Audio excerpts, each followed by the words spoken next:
The 1936 National Championship Model Airplane Meet gets underway with all the thrills of real flying.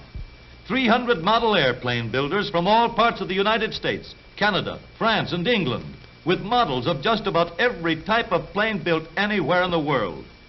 A real gasoline engine. Only one cylinder, however, but it has a real spark plug, and it sparks just like the big ones. It has to, for a perfect takeoff like this.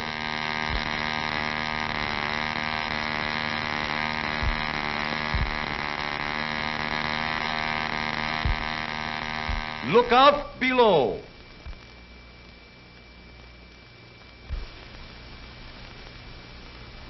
Not all the glory goes to the boys.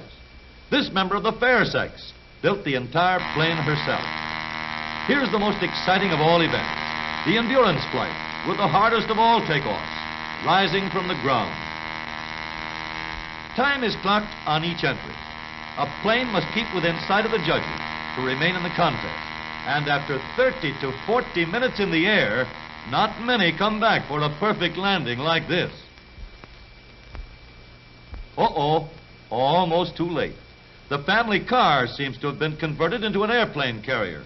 The boxes in the luggage compartment back of the rear seat aren't shoes or lunch, just the spare parts and repair department in case of a bad crash. Got to weigh in first to figure out the fuel supply. A half ounce of gasoline for every pound of plane. 4 drops less than a teaspoonful. At that rate, he gets about 412 miles to the gallon. There's a simple adjustment on the motor to fit the grade of gasoline, just like the octane selector on Dad's car.